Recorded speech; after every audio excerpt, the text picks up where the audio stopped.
This episode was brought to you by Manscaped. Initiating moisture.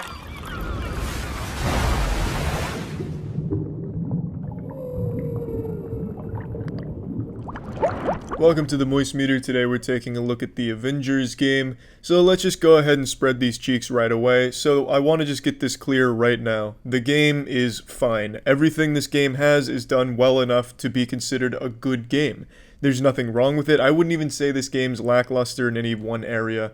But all that being said, I didn't really enjoy my time playing it. Now before you get a superpowered hate boner going, let me go ahead and explain what I mean.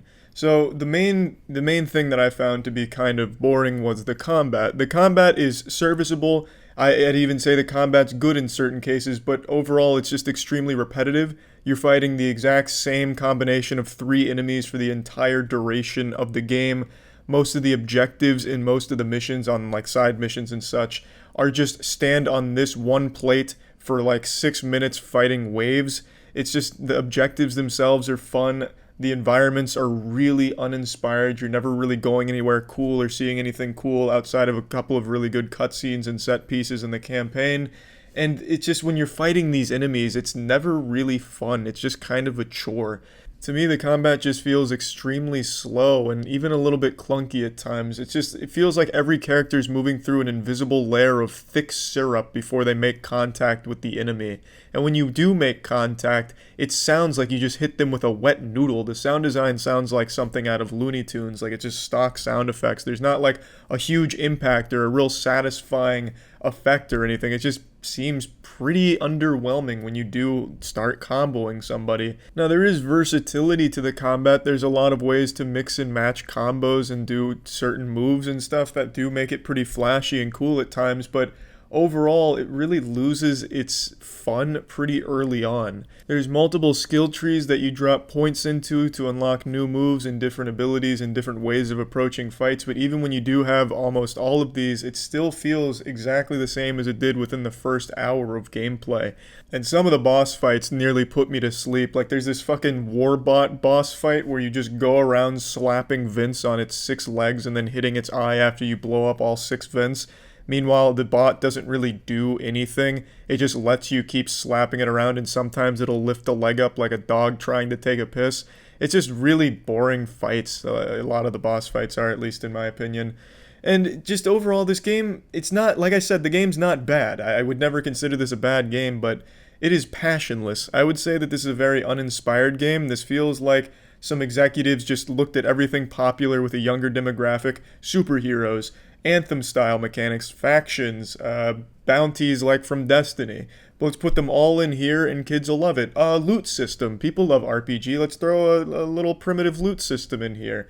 And it's all here, and it's all done well enough that it's serviceable, and it's done well enough that it works well, but it's just not fun. It just feels so underwhelming.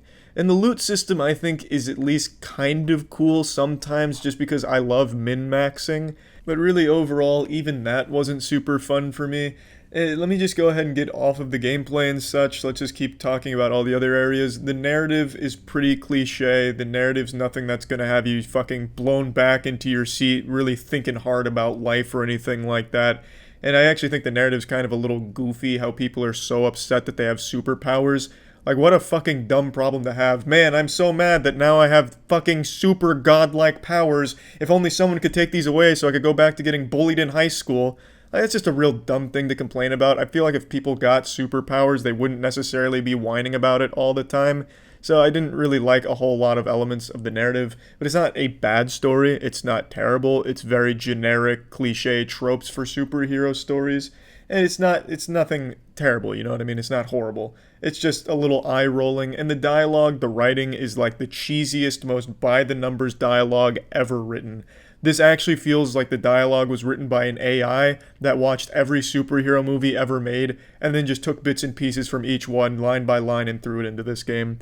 The writing feels like it was made in a day, just by copying everything you've heard from everything else. It's not bad. Again, it's not bad because it works, you know? It's superhero tropes, and it's done well enough where you're like, yep, that makes sense. That about fits here. I will say though, some of the voice acting feels really phoned in. Like some of the voice actors they got here, they just feel like they're not even trying at certain points, which I could totally understand because they have the characters talking fucking non-stop. Even if a character's not on screen, you can hear them fucking talking to themselves in another room on your ship. Everyone is always talking at every single second in this game, during combat, during cutscenes, when you're just walking around. Even if a character's dead, they're still talking, like haunting you. There is constant dialogue, so I can understand why some of the voice actors may have got fatigued for some of these lines, but sometimes that'll take you right out of it. Now, there is a multiplayer component to this game, but I don't imagine anyone's going to be losing their shit over it. Is it fun to play with a friend, two superheroes just clapping ass? Yeah, but every game's fun with a friend, and this one's no special exception. This isn't something that's extraordinarily fun with your friends, because it is still doing the exact same tedious chores, but at least now you have a friend to kind of lessen the burden and the boredom of it. So I'm plugging this bad boy into the moist meter now. I'm giving Avengers a 65%. I know with everything I've said that might sound a little high to some people, but again, like I said, I think the game is very well made. I think it is a good game. It's just a game that I really didn't enjoy personally, but I can absolutely see from an objective standpoint that these things work together well enough that a lot of people probably will like it.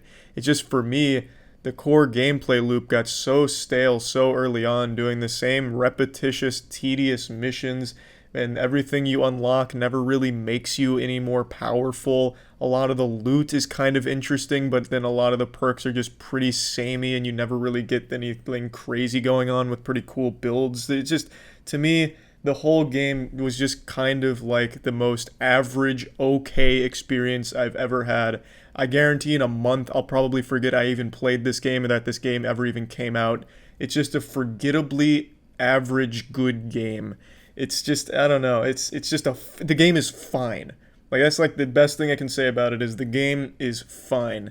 I can see a lot of people liking it, it's just I didn't enjoy it very much. I think the game could have really benefited from having a system in place similar to the Arkham series with free flow combat where things are fucking fast and brutal and just really impactful. But again, there's really nothing negative I can say about the game. It just rode that line of just being so fine that it was just really boring to play. And yeah, that's really about it. It doesn't take a superhero to get a larger-than-life ball-shaving experience in your own home when you use Manscaped products. In particular, I'm talking about the Premium Lawnmower 3.0, the finest craftsmanship and the latest innovation when it comes to ball-shaving science. The Lawnmower 3.0 comes with advanced skin-safe technology so you're never accidentally hurting yourself in a very sensitive area. You can find the Lawnmower 3.0 in the Perfect Package 3.0 kit, which also comes with ball toning spray as well as a nice crop reviver. Pretty much everything you could need to amp up your male grooming game. And it is just a fantastic kit that I can't recommend enough. And you also get 2 free gifts, which is a shed travel bag and a pair of anti-chafing boxer briefs. So if you're interested in trying Manscaped products, you can go to manscaped.com/moist to get 20% off and free shipping. That's manscaped.com/moist for 20% off and free shipping. So yeah.